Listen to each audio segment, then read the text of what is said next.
And we're back to Clinkin Ice Podcast. This time, not in my house. No, we're in my house. We're in Austin's house. My guest today, co-host, because he definitely set this up. I think you need to be called the co-host today. This is Austin Bagwell. So awesome. Hey, man. What's up? You doing all right? I'm doing so good. Very excited. Good. I'm excited too. Oh, wow. We are set up for the first time ever at a separate location than my apartment, and it is very exciting. I got like the excited nerves right now. Yeah, I can tell. But it's helping me stay relaxed. Yes, so. It's good to watch someone else spiral to calm the nerves.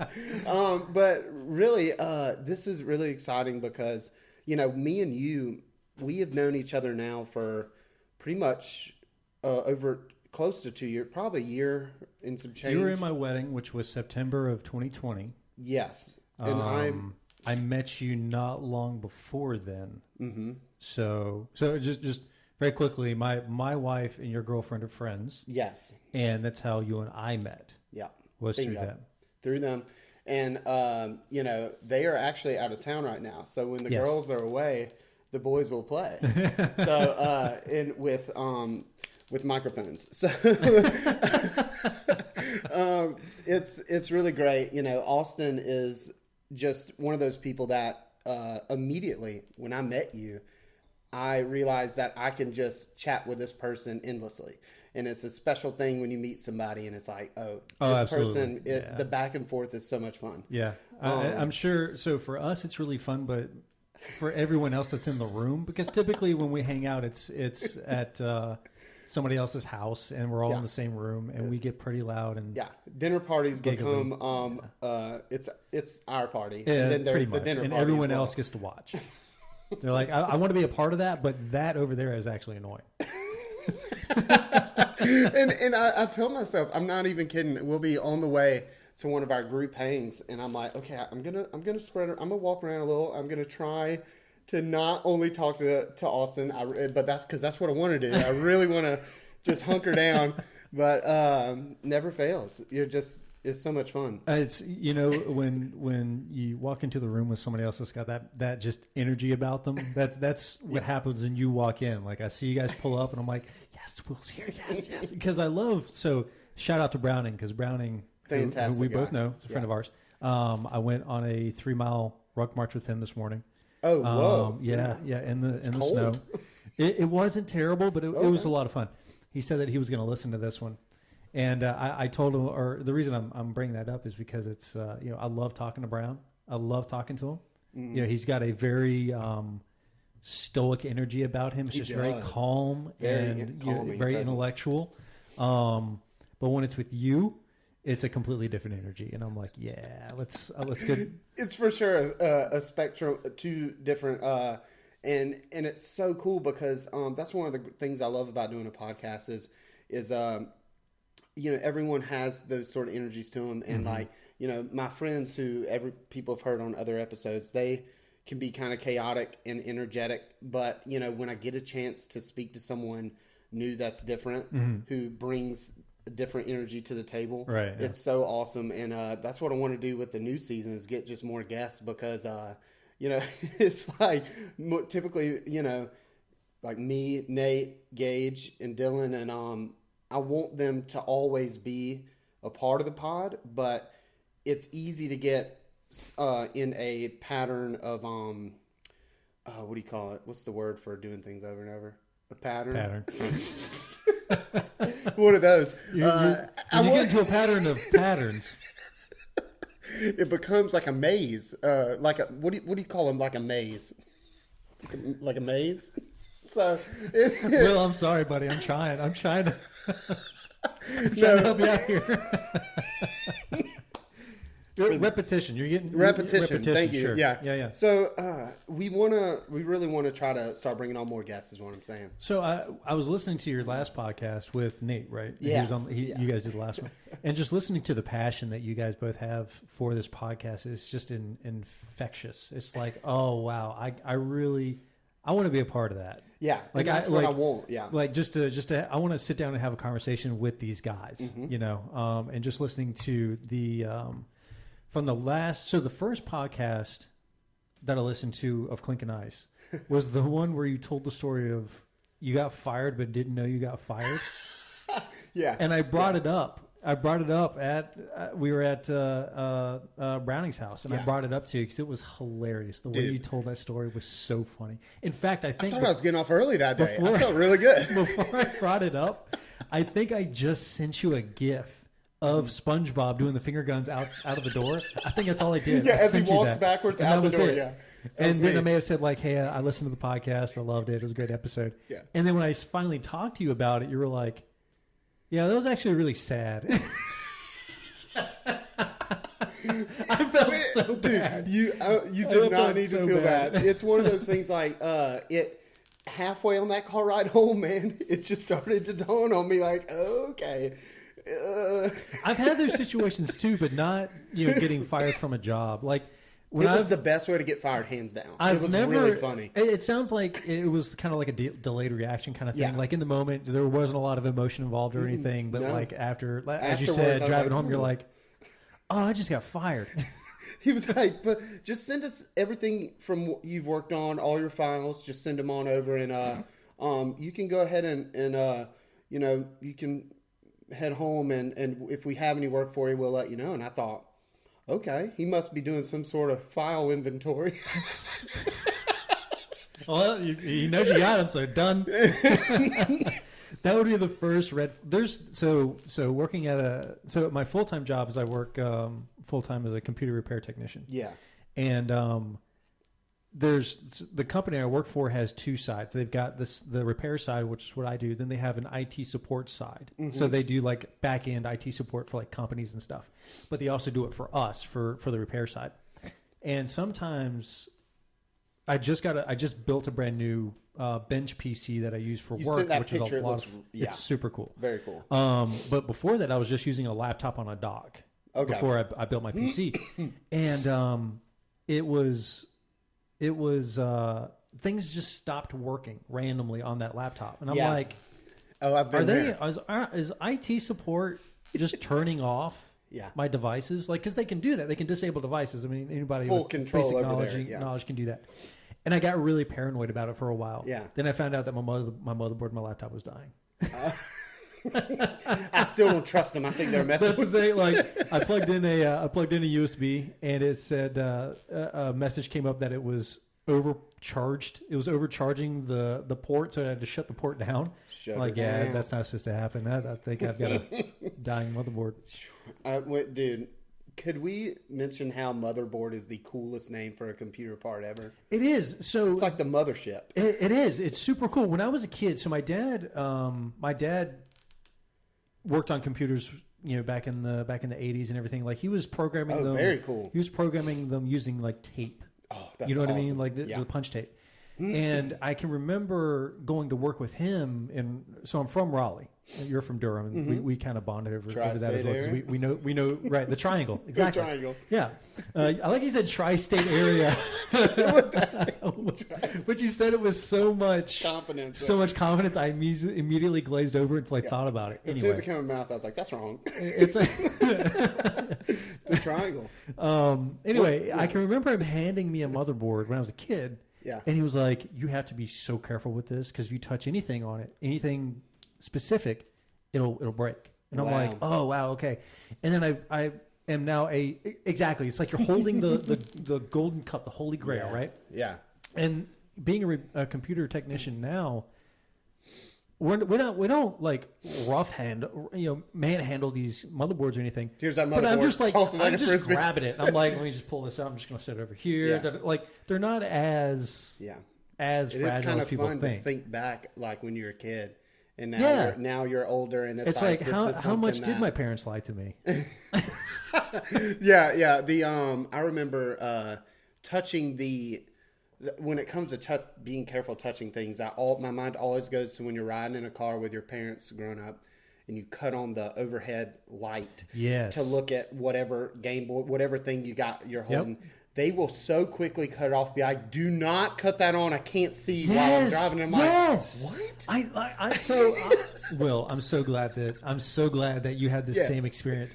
Because serious. I never understood, because even sitting in the back seat as a kid, when I turn that on, I can very clearly see out of the windshield. Yes. I'm looking out.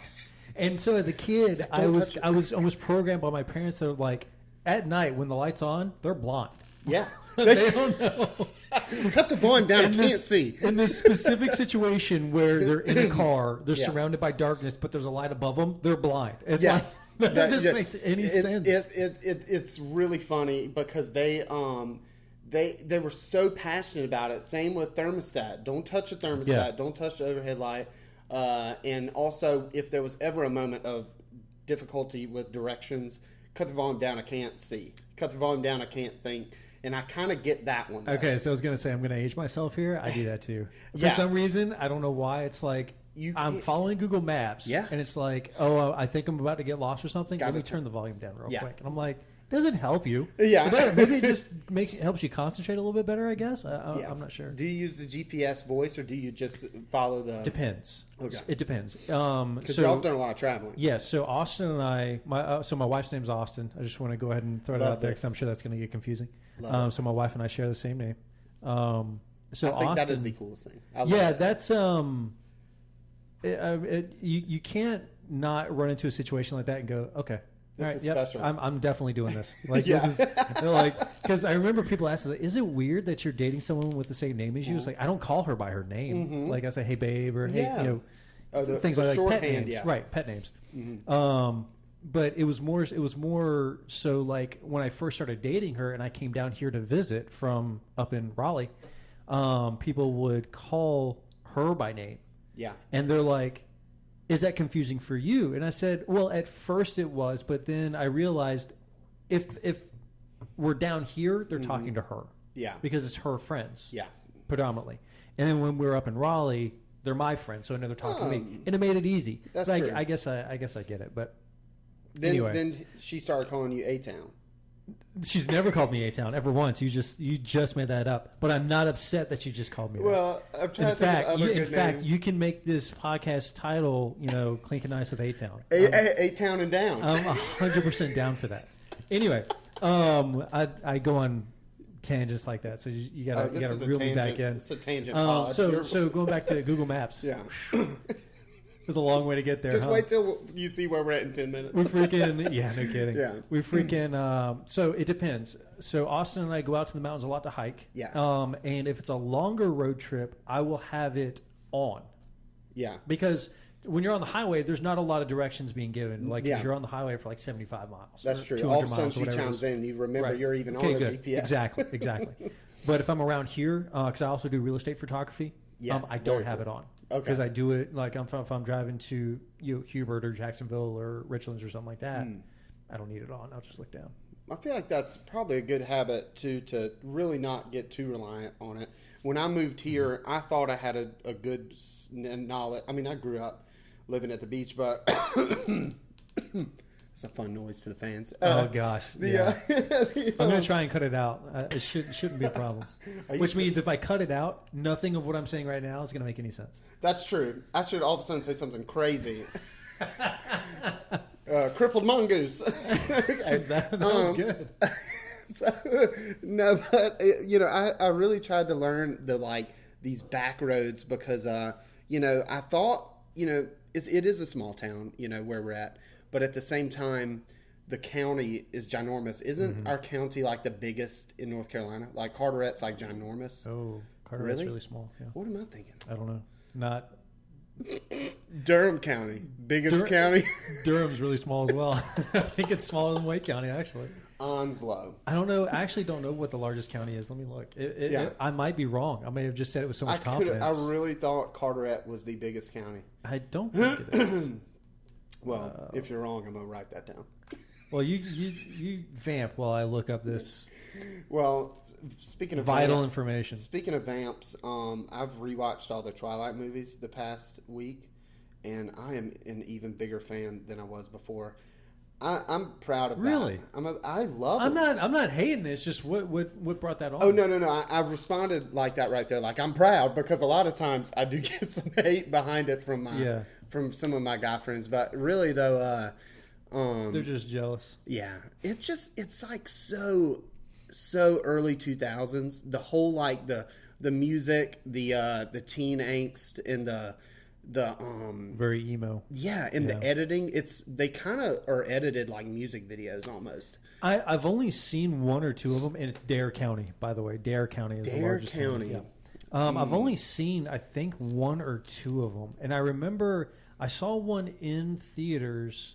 I think I saw all of them in with theaters, my significant other at the time. Yeah. Oh, okay. Sorry, Austin. It's a good girlfriend. Yeah, I had other girlfriends. I apologize. What are those like? I can remember.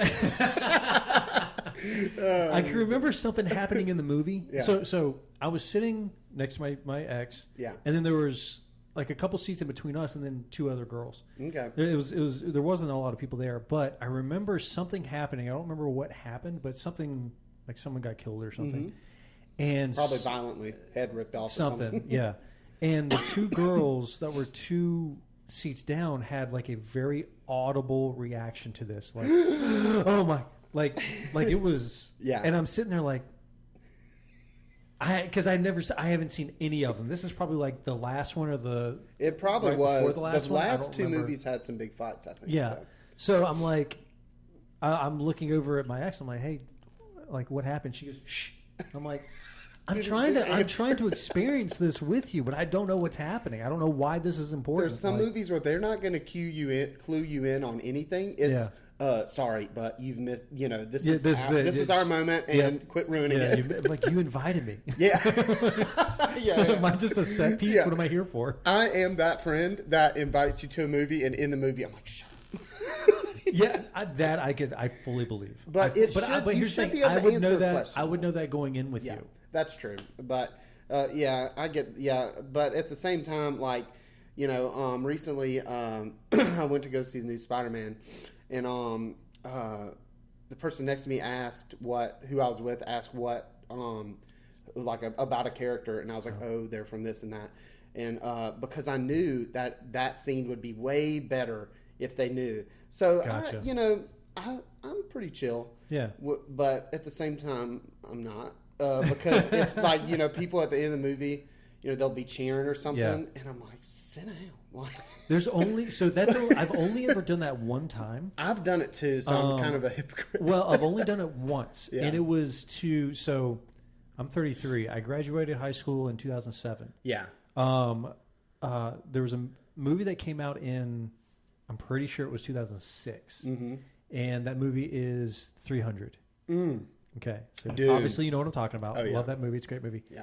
That's the only movie that I have cheered at the end of the movie. Like, you know, everybody's dead. Yeah. Everybody died.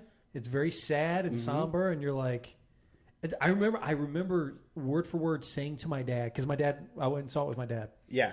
And looked at him after the movie, and everybody cheered and clapped and everything.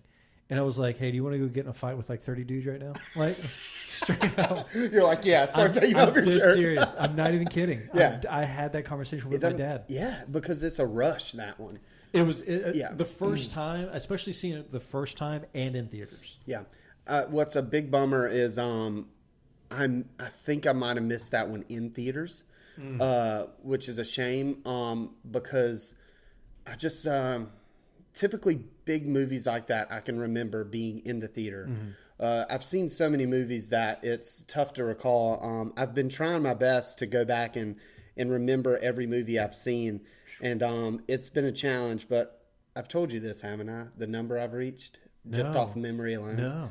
So there's an app called Letterboxd. Okay. It's incredible. Boxd. And it's where you just log movies you've seen, keep track of what you've seen. You can rate them, review them. It's a whole social network for movies, so naturally it's my favorite app. It's the most first world thing I've ever heard. Dude, that's all it is. And it really is, though. It's the most It's everything that I could ever want, but it lets you keep up with how You're many. so happy. I just want people to understand how big of a smile you have right now just talking about this app. I love it. Seriously, I love the passion. The passion. It's my favorite thing. Well, what's the number? What's the number? Here we go. I want you to take a guess, like just off memory, how many movies you think I've seen in my life? How old are you? I'm 27. You're 27. Okay. That's a pretty decent number. Now remember, this is by memory because I'm going to forget a lot. Right. Oh, sure. Okay. I'm gonna be conservative here. I'm gonna say 250. I feel like that's conservative. That's a good number. Now, keep in mind though, I could watch a movie every day, mm-hmm. and I would still have extra days in the year if right. So right. Okay. I'm gonna give you the real. Oh gosh. I feel like I can see it from here. It looks like it's 4 digits. It's 4 digits. Oh, it's 1,137 movies. Oh my god. That's that was way off. 2,000. Oh my god. 2,107 hours. Will, oh my gosh, that's amazing. Or in other words, close to 3 months straight. That's amazing. Yeah. So I want to share. So this is one of the things that you and I bonded over almost immediately was movies and TV shows. When I was in the military at airborne school, mm-hmm. Actually no, it was infantry school and airborne school. I would have Sundays off. Yeah, and because I was a prior service member, and that's a whole nother thing. But how long you were served for? How many years again? 4 years. 4 years. Mm-hmm. All right, gotcha. So I, as a prior service member, you've got prior military experience. You've like reclassed or something mm-hmm. like that. So. Drill sergeants treat you a little differently. At least they did us. Mm-hmm. And we were in infantry school. They gave us Sundays off. So what we would do, myself and the other prior service members, we'd go on base. We'd go on the main side and go and eat in the food court instead of eating the defact and everything. Petey and I, so Petey was my best friend. We mm-hmm. met at Raleigh MEPS. We were together through 30th AG, infantry school, airborne school, all the way to Fort Bragg. Oh, very cool to have someone with you through the whole thing. Yeah. Awesome. He and I saw every single movie from July of 2009 until November, maybe early December 2009. Oh. Because that's how long infantry and airborne school were together. Yeah. We saw every single movie that was on base, even including kids' movies. Oh, yeah. To where we were the only two adults in the theater without kids. I love which made it very awkward. I am pulling up all the movies I've seen in 2009.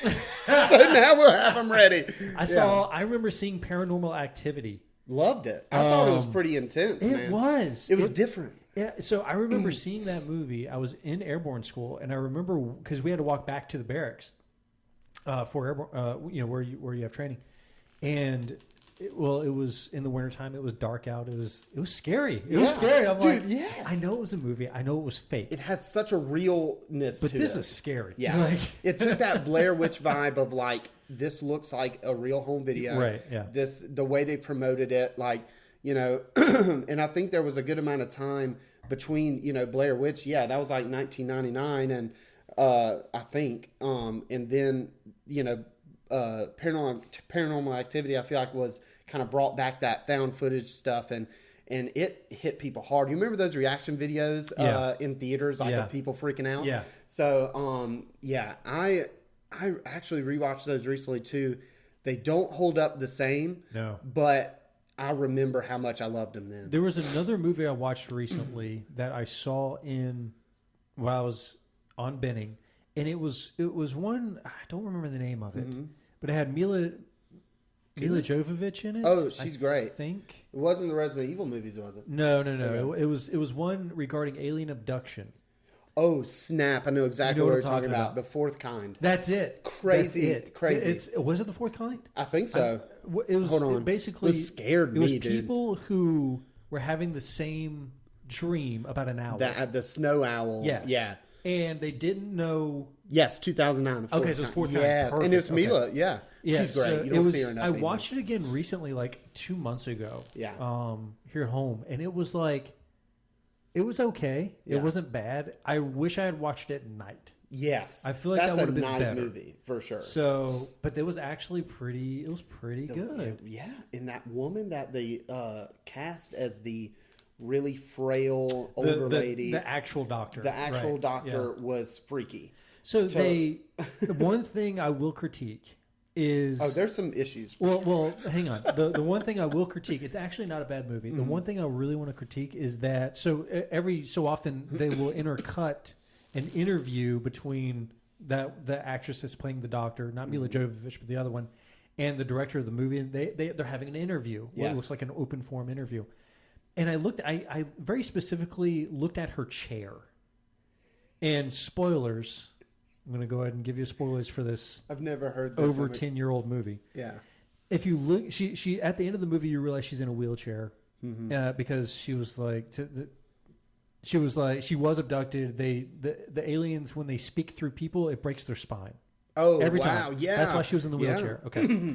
So I knew that going into it, and I'm like, how did I never notice that while I was watching the movie the first time? So I very specifically looked at her chair. And the back of the chair is made to look like a normal chair.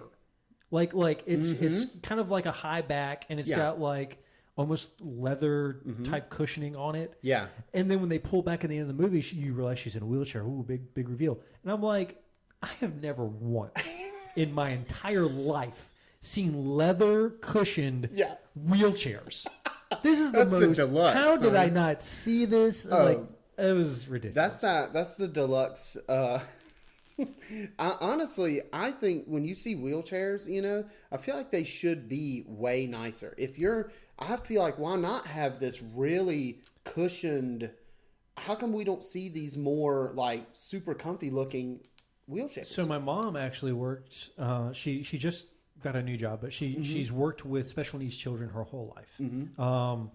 And I asked her a similar question, but not so specific as to what you're saying. But I think it plays into what I asked her, and I think it was something along the lines of, why don't you see something a little more comfortable or something like that? And she was like, I understand your question. The thing is that a lot of them, when they're in these chairs, they live in these chairs. So you've got to think about how easy can you clean it.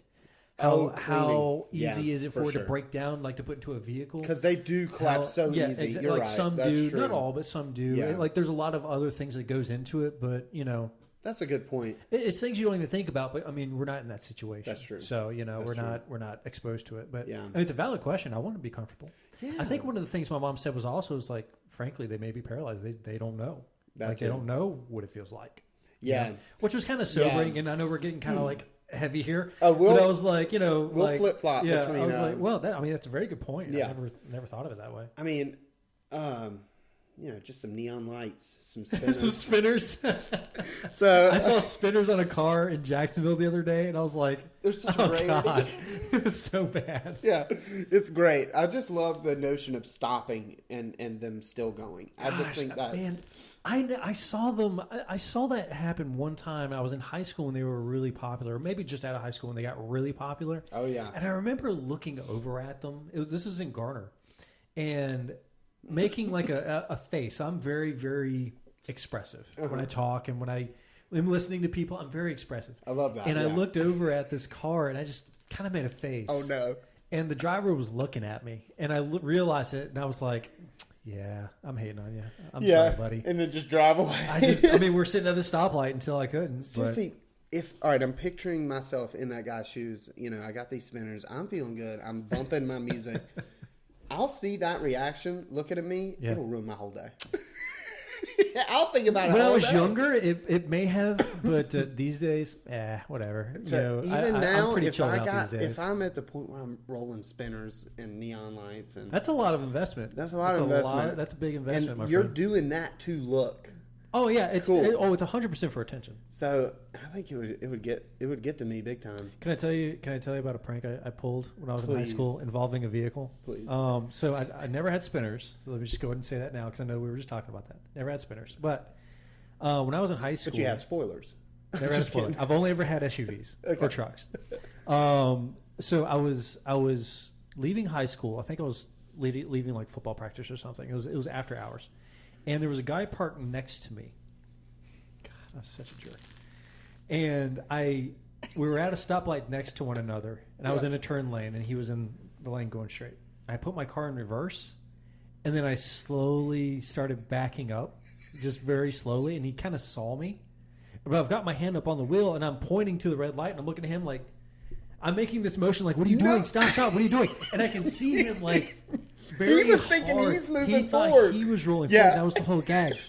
But I can see his car move, like shaking because he's slamming the brake pedals so hard. That's a good joke. That's a good joke. Bad, no, but have you had those moments where you're sitting at a red light? Yeah. And you think it's time to go because I've straight up run red lights, thinking they were stop signs. Yeah. Thinking they were four-way stops. Me too. Like my passenger at the time, I think it was my wife. My passenger at the time just looks at me and goes, "What are you doing?" And it's confident, like, you know. I'm driving. What are you doing? Yeah. It's just relax and hang out. Yeah, we got a 3-hour drive. Buckle up. Oh my! Look, I pulled this up in 2009. Was stacked. First off, my favorite Twilight movie came out that year. That's the second one, New Moon.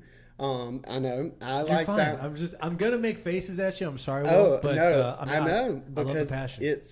Why is that one your favorite? All right, I'm so excited you asked. So it is the moodiest one. It's the one where Edward leaves Bella. Okay. Because he is at this point thinking, I'm endangering her. She needs to have a normal life. I'm gonna take myself out of the equation. Okay. So she's heartbroken, and enter Jacob, the werewolf, who becomes the kind of BFF, and he's in love with her. But anyway, doesn't he get friend zoned? He gets friend zoned. So this worked for me on multiple levels. Because back then, though, high school, that was the start of high school for me. 2009, I was in 9th grade. Oh my God. That's the great thing about graduating in 2012. You know what year each grade is. 2012, 12th grade, 2011, 11th grade. Oh, yeah, you're right. Yeah, okay. It really helps a lot. So 3rd grade, 2003. So, so I knew. Sorry, wait. You were in 3rd grade in 2003? I'm not. My math isn't good, but would that be the case? I know for a fact in 2009 it was 9th grade, 2010, 10th grade. So wouldn't that mean 2003 I'd be in 3rd grade? That's where I'm a little iffy. Are you taking into account leap years? I don't know what a leap year is. It doesn't matter. I never bring up leap years. There's still 12 months in a year. I just want to see if you catch it. I still don't know what a leap year is. It's where there's an extra day in February. I don't know. It's to account. So a leap year, we're getting way off here. I'm going to let you. Oh no, that's a leap what year we is did. to account for the rotation of the Earth around the sun because it's not a perfect 365 days. Like there's a little bit of remainder, there's a little bit of extra. Okay. And over, I guess it was. I say I guess. I've been out of school. I graduated in 2007. I don't think about leap years regularly. Oh, well, but one day of the year it's my understanding, right? Yeah, exactly. It's my understanding that it's been calculated that it's so many years to make a full day based on what the remainder is. Okay. Somebody fact check me on that. Yeah. Well, hit it in the comments. Just let us know in the comments. Yeah. Let us know in the comments. We have been asking people to let us know things in the comments for 2 years and never once got had an answer on the comment. Do you have comments? Where can you? I don't. We ask people to do it, but I don't think there's. I listen to your podcast on Spotify. I don't think there's a comment section on Spotify. There's no comment section, but we ask it regularly because it's a lot of. It just feels like the right thing to do. Okay. Send us an email. Okay. So New Moon's your favorite of the Twilight movies because you got friend zoned. At this point in my life, ninth grade, you're a hot werewolf. Yeah, I always saw myself as a Jacob. I am, hot-blooded, Is I'm it because hairy. of the beard? Yeah. So even in 9th grade, full beard. So, no, but I really loved how it was the music is what really sold it. That one has my favorite soundtrack. It's really good. But this isn't just about Twilight, guys. Also in that year, we had, let's see, Avatar came out that year, which was a huge deal. Right. Yeah. Crazy. Sure did. I can't believe he's making like 4 or 5 of those things. That seems too much. I went back and watched it again recently. And by recently, I mean a couple years ago. I wasn't impressed. Like I watched it and I'm like, It's a pretty basic story. It's nothing fancy. It's super basic. And when you stop and look at the characters, there's no real character development at all. Like, to the point where it's like, I care about what I care about what happens with these characters. Yeah, like you want to be invested. Mm-hmm. Right?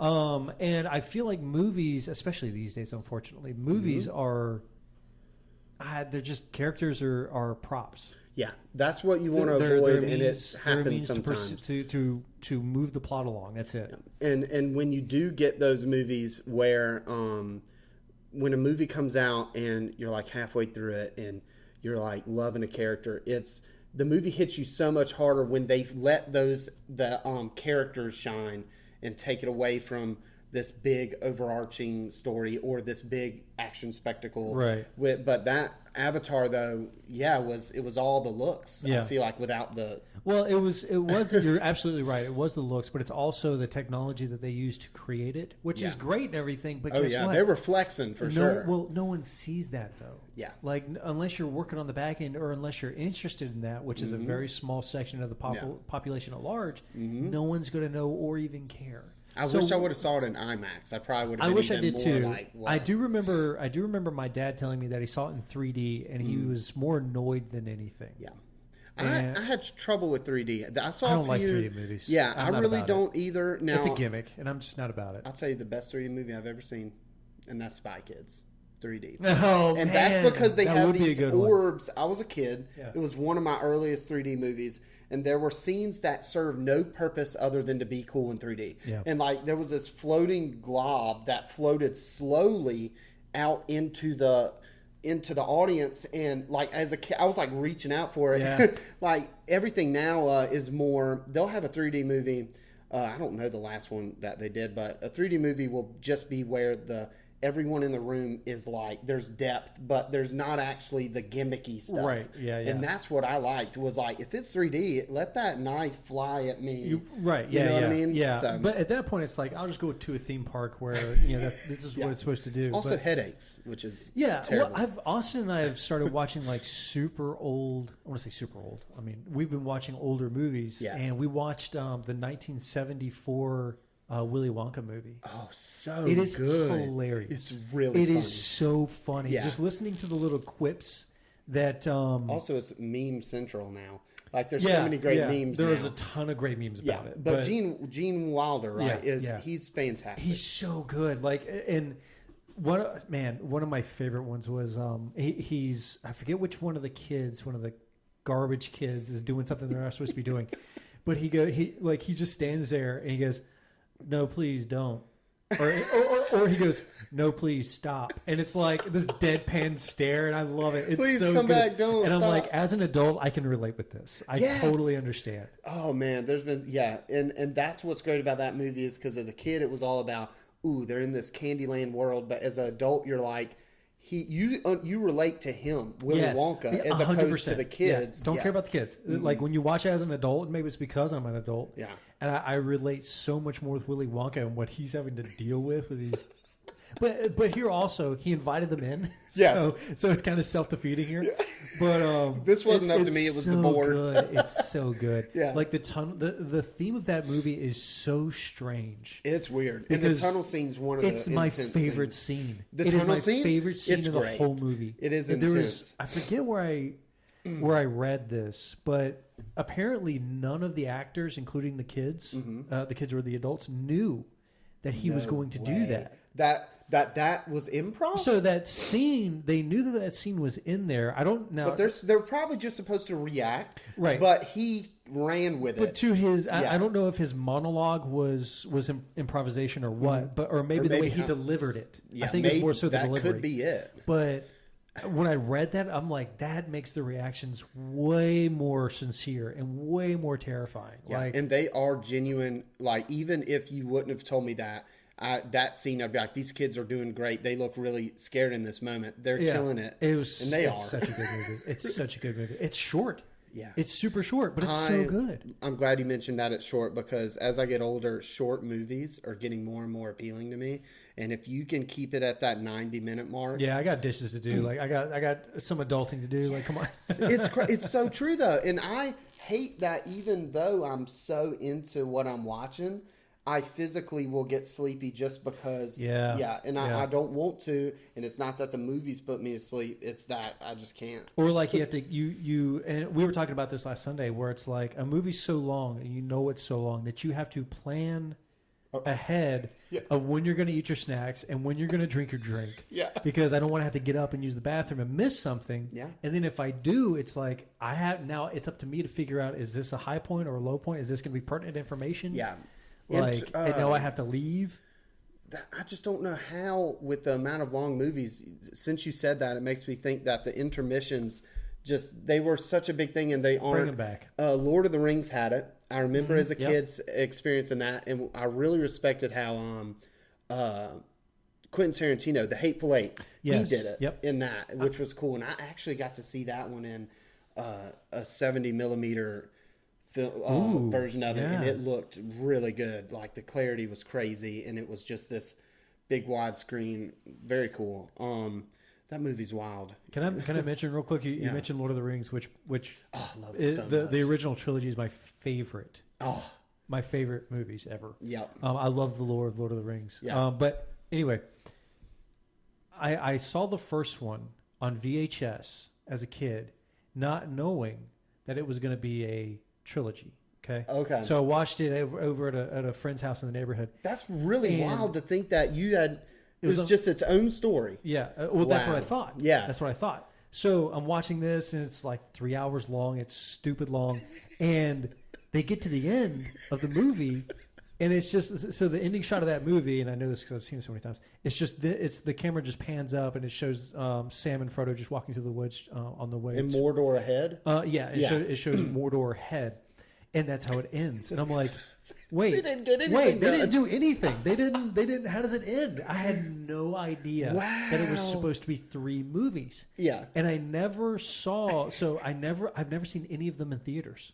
Oh man, I never saw any of them in theaters. Just my family just didn't go to movies. It just wasn't something that we did. Those were some movies that I would have had to push for us to go see. Right. Because it wasn't something my mom was interested. Yeah. My mom's not interested in movies. Period. And my dad's not interested in that kind of movie. Mm-hmm. So like you're saying, it would have to be something I would have to know of and go, hey, I want to see this in theaters. Can you take me? Wow. But I felt so let down as a kid. I was like, I don't know what happens. They didn't do anything.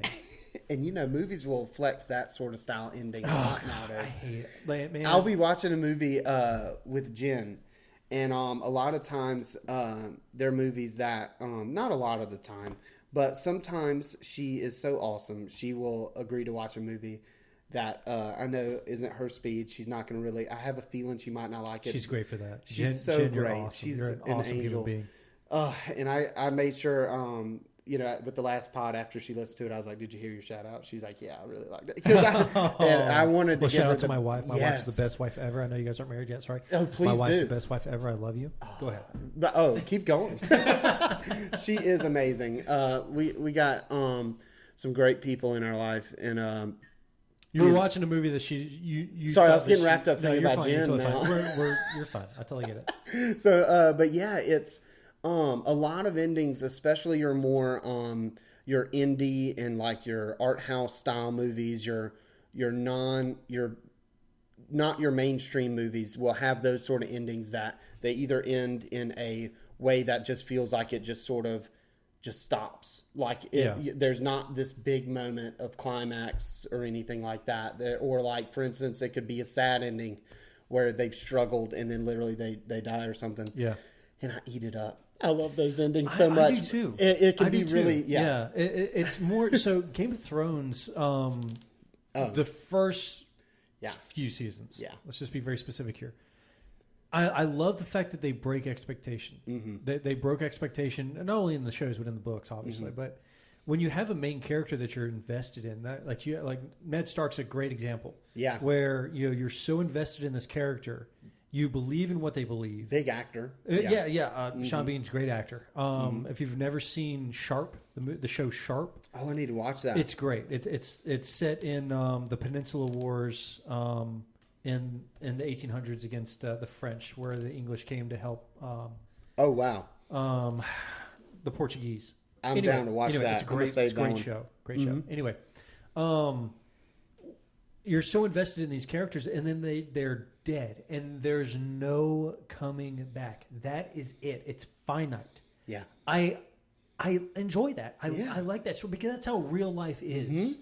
Real life is there's no like, oh, magic stone that brings you back to life. And I know some movies are supposed to be fantasy and escapism. Well, they're setting and things it up like that, to make more movies nowadays, and it is nice to see that what I'm watching in this period is it's going down. I wish Lord of the Rings did that too in the Two Towers where oh gosh, I'm gonna hate myself for forgetting his name.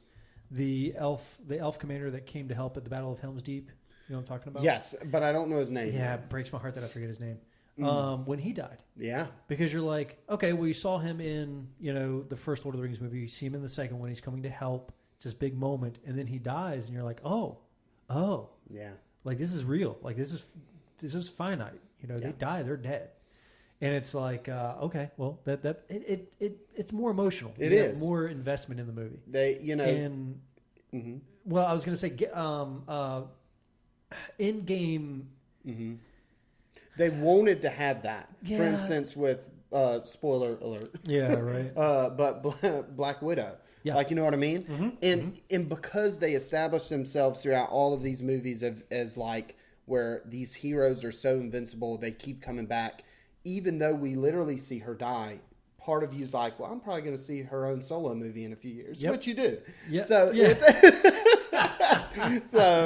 I completely forgot about that. Yeah, her solo movie came out after the fact. You're right, and she never came back. She didn't come back after the finger snap. No. After which can I just say, great. So the ending where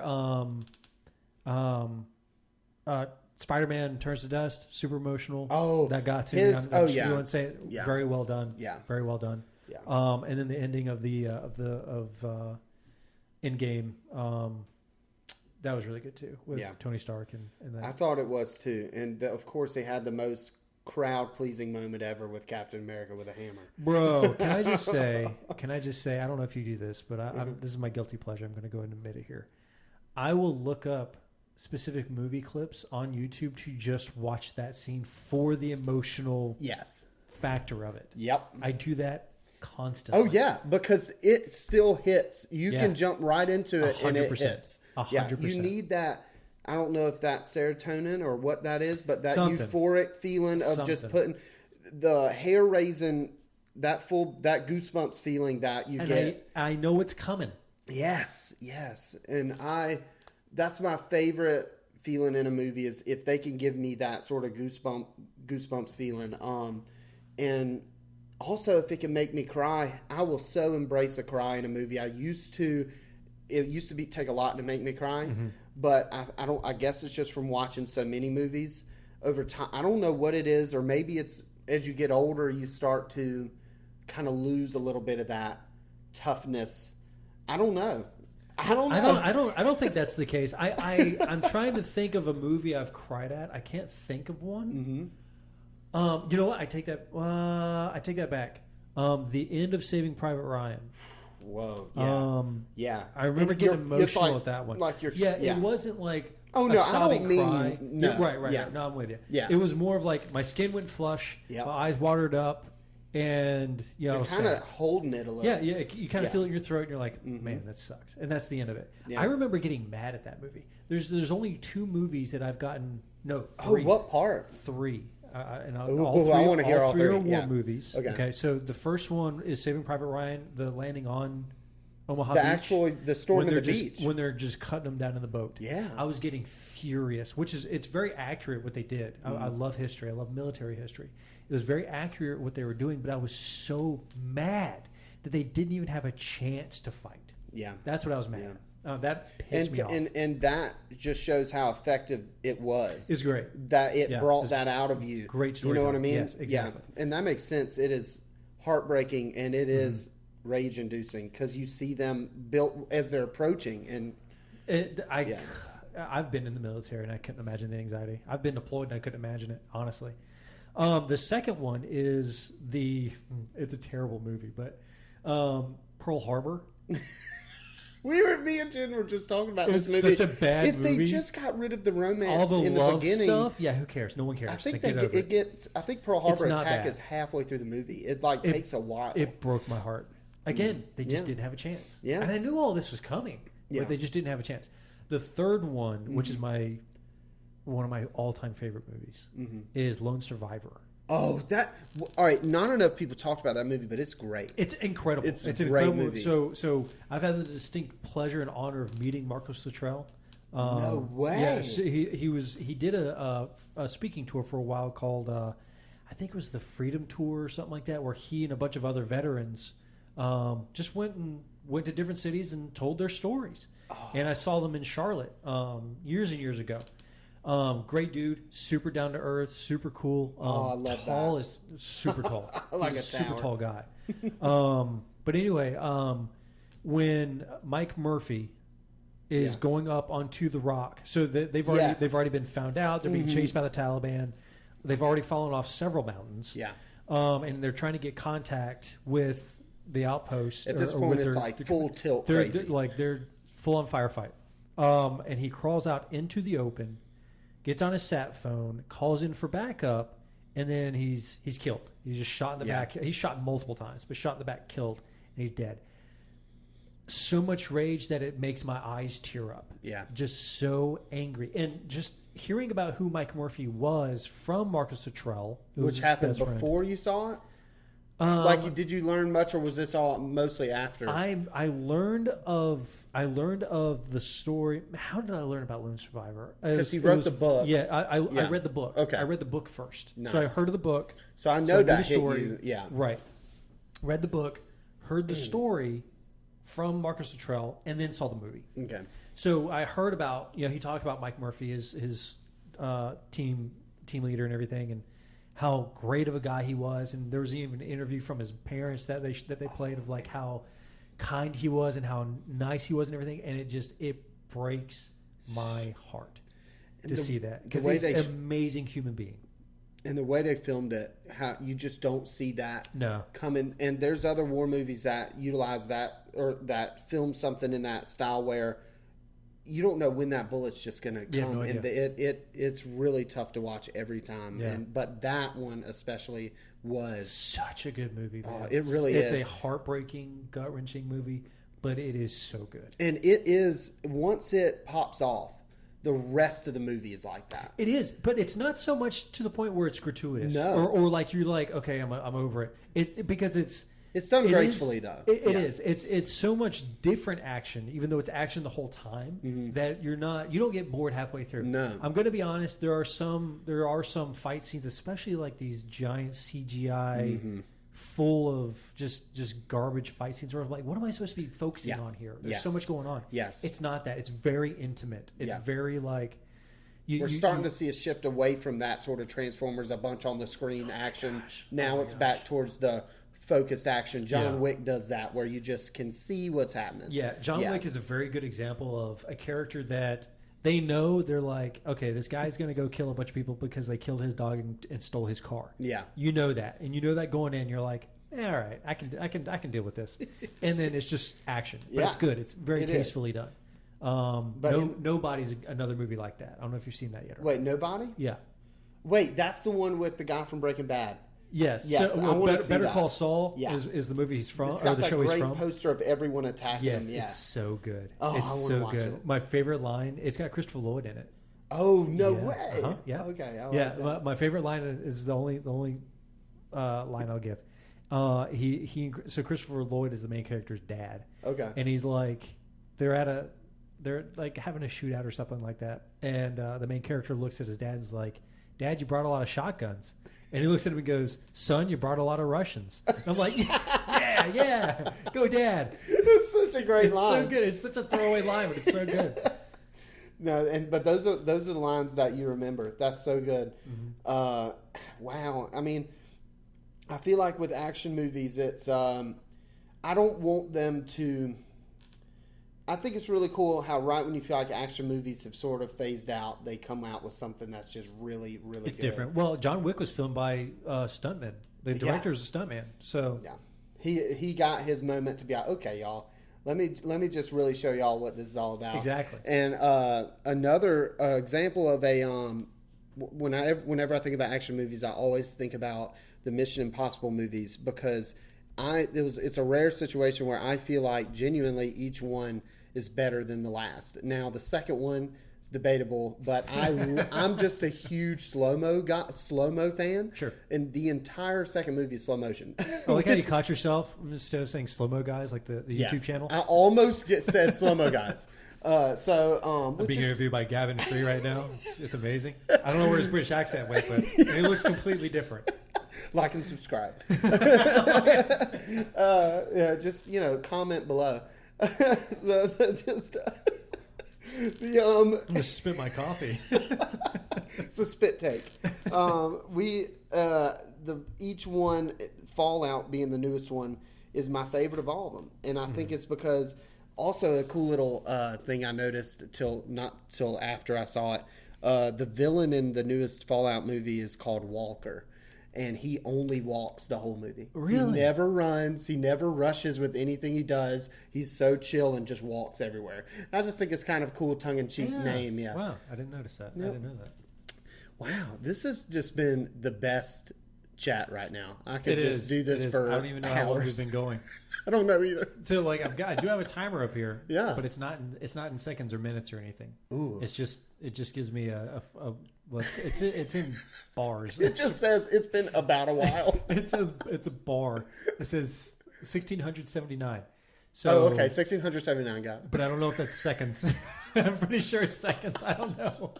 1679 seconds. Professional outfit over here. Wow. I will say though that doing this pod, I love that you call it pod. I love that you. I'm gonna completely overtalk you right now. You kept saying pod so much, you and Nate, in the last podcast. Yeah. I'm like, I'm not gonna call it a pod. That's not my thing. That's not my temperament at all. It's not in my vocabulary. But if a word can be, you do that. If a word can be shortened, you did that earlier. Yeah. I wish I remember what the word was, but you did it earlier. Just like when we first started this. So if you're listening, go back and listen to it again. And there's a word at the very beginning. He just cuts off. It's almost a whole language. If only y'all knew all the stuff we would say. Instead of, and it'd get us in trouble. Instead of saying we're hungry, I think I've told you this. We'd say we're hung. You have told me that. We're hung. And we'd be in public, and I'm like, we'll be standing in line about to order our food inside fast food, like a fast food place, and one of us would be like, God, I'm hung. Oh no, that's so. Which is oh my God, not ideal, but no. That's really funny. There's all sorts of stuff, for instance, Dylan, who hasn't been on in a while, but he's probably going to be back soon. He shout out to Dylan. Shout out to Dylan. He's a Twitch streamer, and I think he's actually streaming right now. Killadilla 444. Nice. He's really good. What does he stream? Mortal Kombat and what was the other one? Gears of War. Ooh, cool. Oh yeah, and he's been playing those for years, and it's really sick. He says he'll call me up and he'll be like, instead of saying, "Hey, how's it going?" He'll be like, "What you muttering?" You've told me this. And that is no... that doesn't mean anything. He'll be like, "What you muttering?" And I'm like, just like, nah, nothing much. Like we don't even... Right. And that's just one or two examples, that we just have our own little language. They used to call me DeFree as a little nickname because I would often mooch, like if let's say, so instead of the free, instead of like someone's name being Dupree or something, they'd call me DeFree. That's a level of confidence that I don't have. What was that? Just asking for free things, dude. It wasn't. I was sneaky about it, and it was to the point where I didn't really know I was doing it. Almost, you knew. I'm looking at your face. You knew.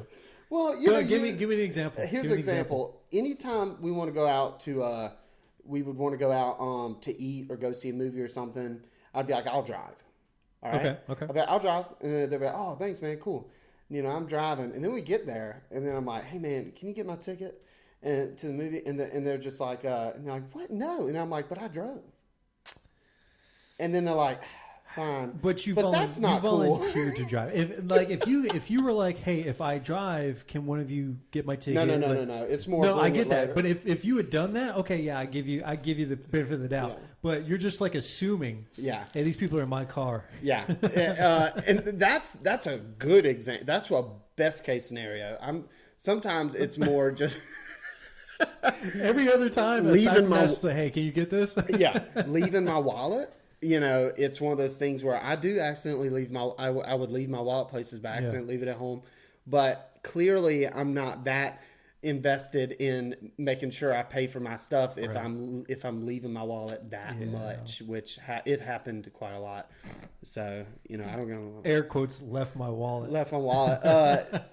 Speaking of Wendy's, shout out Wendy's, because if you go to Wendy's drive-through and you don't have your wallet on you, I left it at home, they're most likely going to be like, you know what, just take it, and they hand you food. And I've never that happened to me several times. Did you actually? How many times did you actually leave your wallet, though? Be honest. Honestly, every time. Okay. That sounds. You're going to say something else. Go ahead. What were you going to say? One time, I remembered I didn't have my wallet before I ordered the food, and I thought, okay, I bet they'll do it again, and that's not cool. That's not cool. Okay, cool. I mean, so I don't approve. I mean, who cares if I approve or not? But still, it's not something I would care. Do. But I mean, you knew the game, you knew the system, and I apologized, and I like that, I never I never ask. I don't ask for free things. That's. I'm better now. I'm way better now. So I'm not hating. I'm trying to think of like a situation where I've asked for something for free, and I genuinely can't think of something. Like if somebody's offered. Mm-hmm. So I'm just in the room that we're in right now. The half of the room that we're using. So the room that we're in used to be a garage. Yeah. It got turned into a bonus room that I use as an office space. I love it in here. The other half of the room is kind of like just a sitting area. Mm-hmm. The couch and the chair in this room were both given to me for free. I love it. Yeah, my furniture too was either handed down to me or So I've been given free stuff. Yeah, but it's never like I didn't look at that couch or look at that chair. If you don't want that anymore. You would know that I didn't look at those and go, "Hey, can I have those?" I think they're comfy. They're comfy. They look incredibly comfortable. Oh, they are. They absolutely are. Is it me or the couches that look the comfiest are also the couches that they're ugliest? Oh my gosh! Yes, the answer is yes. Yeah. Now I will say the couch that we have in the living room is way better. Great, great couch. Thank you. It's way better because the arms on it are lower, so I can lay on it. Your head and neck is resting on it. Yeah. My couch is completely denim, and I love it. Really?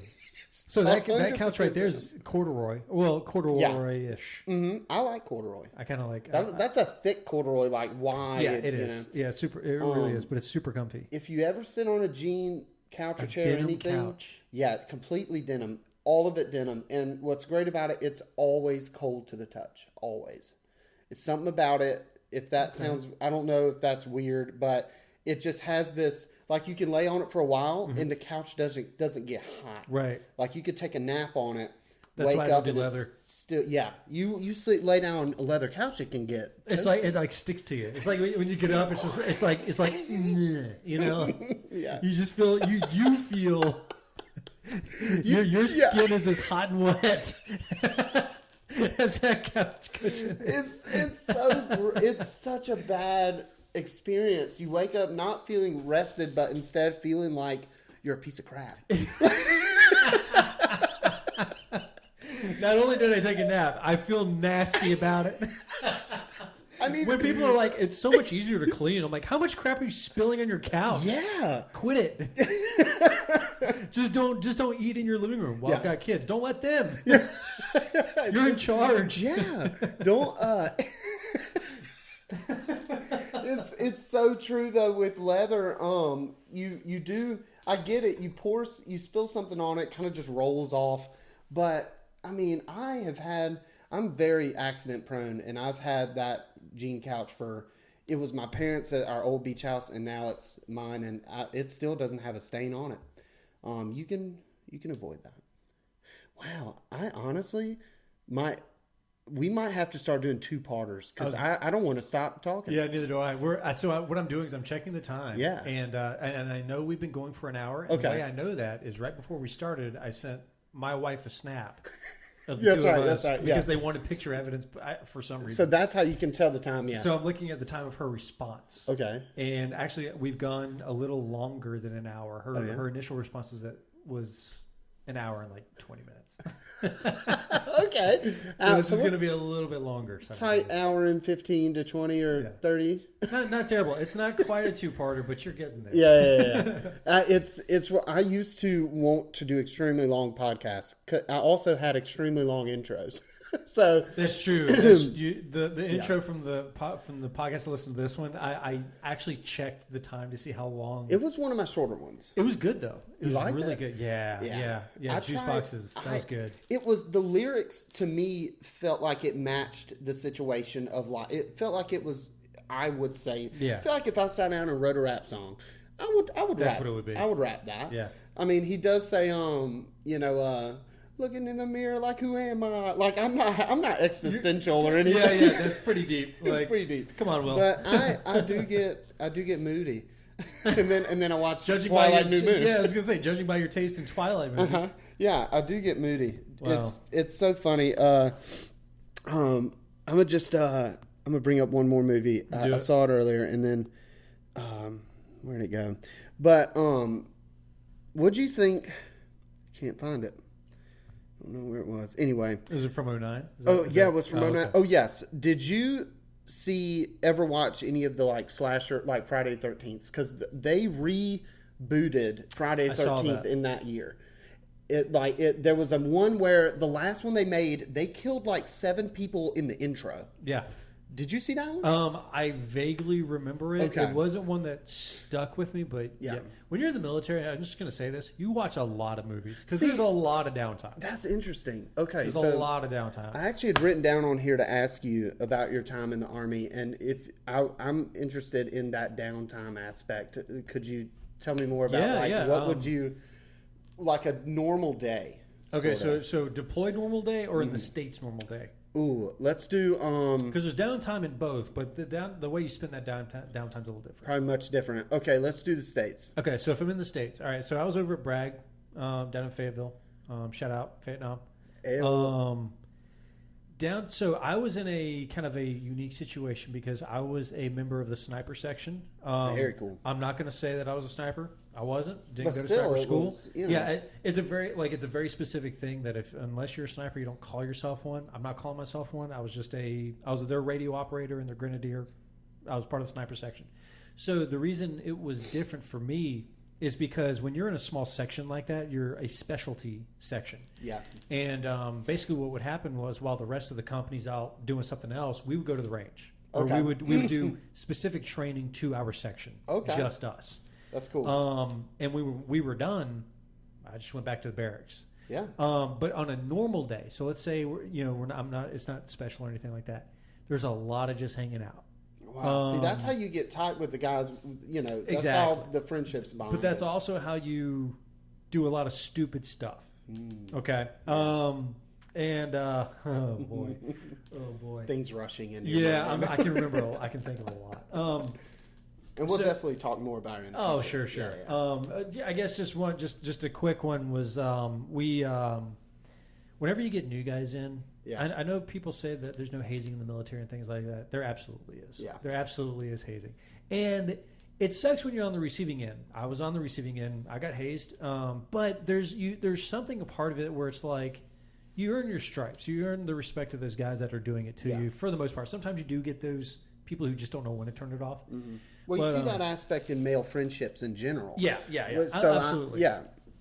So in this particular instance, it was a slow day. So we, God, I can't believe I did this.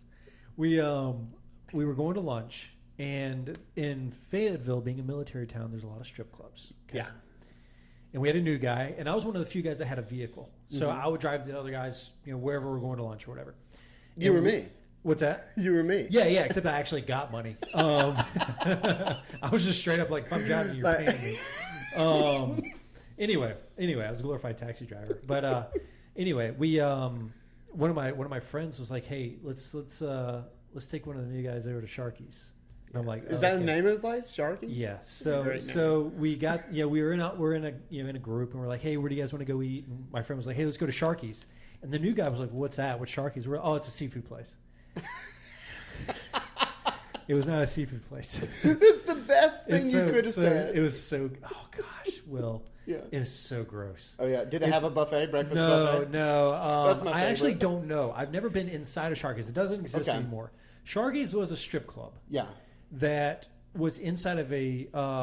It used to be a fast food restaurant. Okay. That all they did to make it a strip club was just put the see-through film over the reflective film over the windows, so you can only see one way. All right.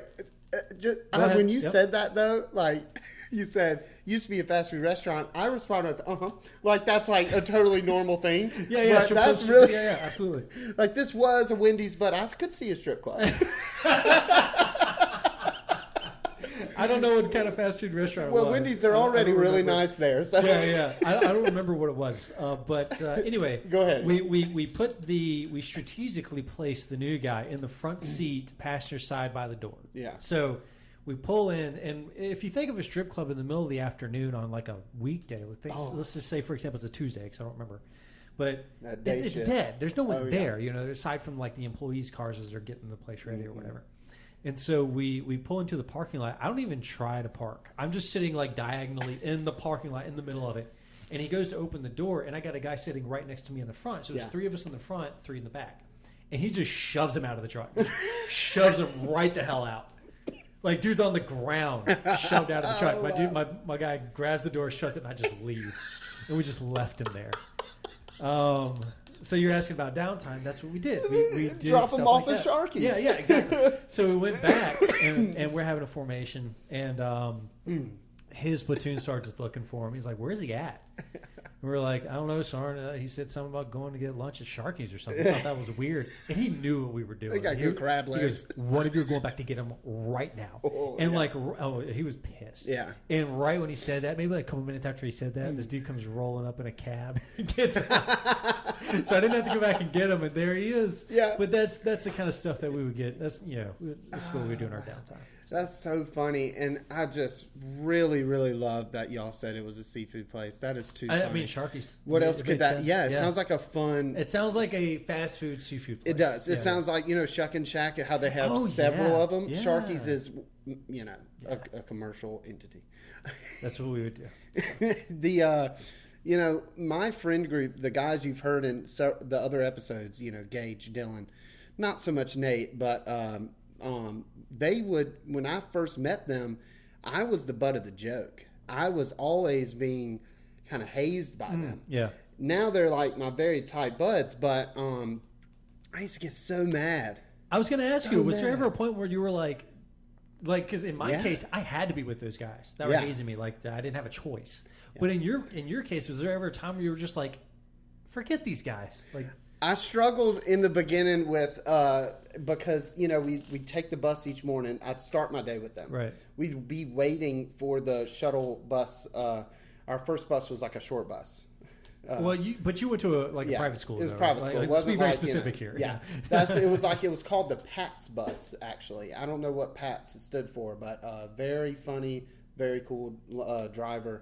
She would always tell him, she'd be like, "Y'all quit picking on that boy," talking to them. And I'm just, "Thanks, Miss Bradshaw." Like, who I don't remember her name, but that's the name that came. That's such a North Carolina name, though. Bradshaw. Yeah, it really absolutely is. It might have been Brad, but anyway, it's they went on. It was my voice because I have a country voice, but as a kid, it sounded probably even more country. So that was always easy material for them to run with.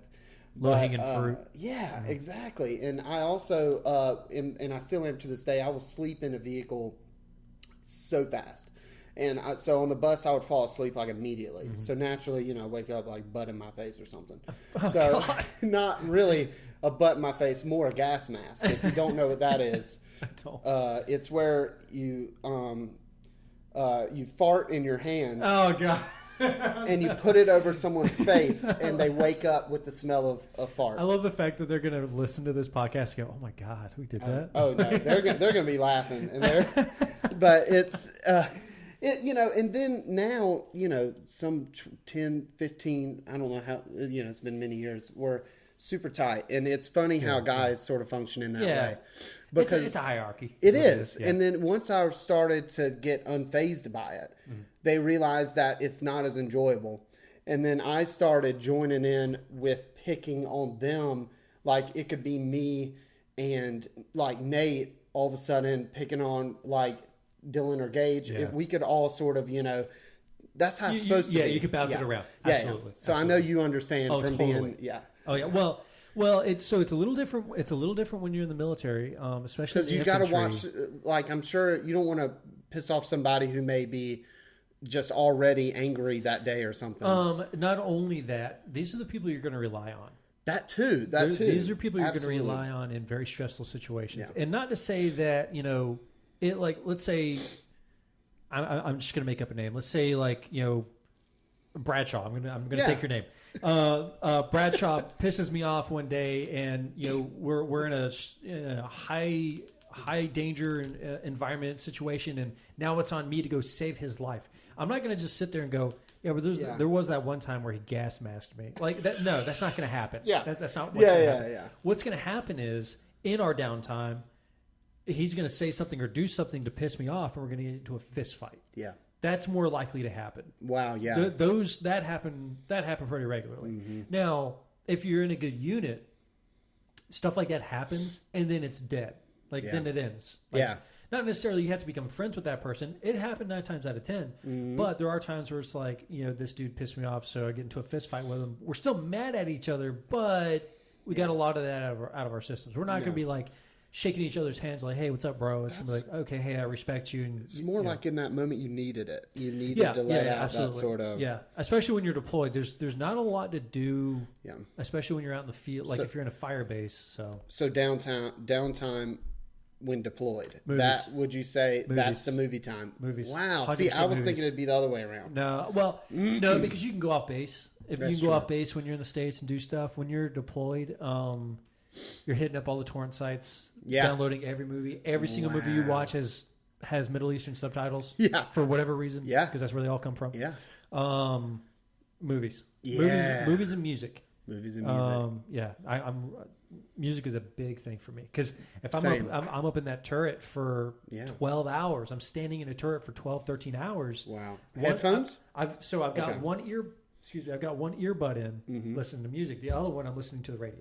Okay, smart. So, yeah. If they call out for something or whatever.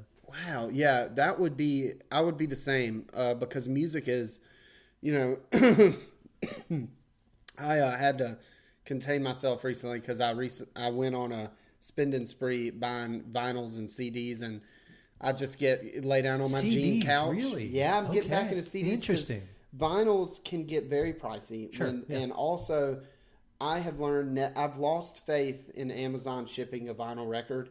I have had several that show up literally cracked. Yeah. They just, even if the box, if it's traveling more than a few cities, it's not going to survive. Yeah. So CDs though, they can pack in these little boxes. And so, and my DVD player plays CDs. So yeah. And it's something, same with my movies, which is I just have so many. So I just love to, the experience of opening it up, taking it out, putting it in the player, knowing I have it.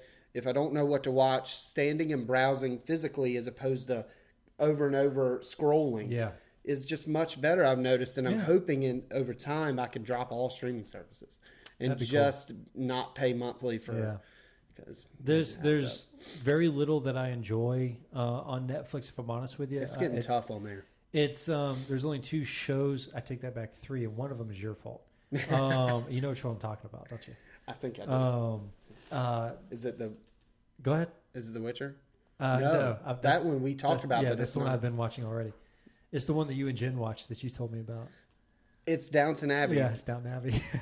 Which is wow. Yeah, it's a great show. I never thought I'd watch it. I'd heard about it a lot. Yeah. The other one's Peaky Blinders. Oh, I want to watch it so bad. Love that show. I love watched the style. I love yeah. I love it all. I bought a tweed suit because of that show. Yo, like that, like the photos I have on my Facebook page from Austin and I. Yeah, that's that tweed suit. I love it. That. I love that show. Yeah. I love the style. I love the characters. It's a great show. And Downton has that in spades. You know? It does. Yeah, but it's more elegant. Yeah, and you can watch, you can binge Downton and not feel like, I mean, if you binge some shows, it can affect your sort of your mood. Your mood. Yeah. So, you know, I had to be careful with that. The amount of movies and shows I watch, I had to be careful of watching what I'm ingesting because, you know, it lingers typically definitely for the rest of that night, whatever you just watched, and possibly the next day. Yeah. So, you know, but Downton is, we're in season, I think, like maybe 6 or something. I'm in 2. Just wait. Yeah. It just, it stays, what I love is it stays the same. It's but consistent. yet the characters, you get more and more and more and more invested. And, but at the same time, I always want more. I kind of do wish sometimes that you would get more big moments with characters because it is a lot of the daily life, but, it's amazing. Yeah. I will say this. I've never seen more tolerant people than the British. And like even in their characters, like there's certain things that certain characters do behind other characters' backs. Yeah. And then that other character finds out and they're calling them out on it. But it's just like, how could you do that to me? I don't understand. And then they're just like smug about it. And then it ends. And I'm like, take him out back and beat him up. What are you doing? Like, punch him in the face. Do something. Like, it's so true. They'll respond while like doing something else. Like, they're super smug about it, like, and then keep going. And I'm like, are you gonna like punch this dude in the face or something? Like, because you almost lost your job because of it. Yeah. Like, no. Oh, okay. And there are moments you didn't get to the part. Has there been a death? Yes. Was it an outsider? An outsider. Was it someone who visited? I don't want to spoil anything. You're fine. Okay. In the first season, there's the Turkish guy. Yes. Okay. So that when they're trying to deal with the body, right? Yeah. Great. That part was like such a big whoa. Yeah. Because when you have this day to day, like ins and outs of living there, and sort of mild, tame stuff happening, and all of a sudden it was like, whoa. Right. Yeah. So absolutely. It's cool. God, we can keep going on this forever, but we should probably cut it. I guess we will. So look. Yeah. Thank you. This has been the best, fun. Man. I love it. It's been fun. And seriously, it's so nice to actually have equipment. Like, and you know, we really are balling on, not balling on a budget, not even balling. We're just on a budget. Yeah, we're normal human beings. You're right. We don't have investors, and it's wild. Just, you see these podcasts online, and they're these whole studios, and you let me experience that today, and I appreciate it, and I can't wait to do this more because you're on the Clinkin Ice team, dude. Bro. I'm down. Give me a call. Let me know. Man, this is the best.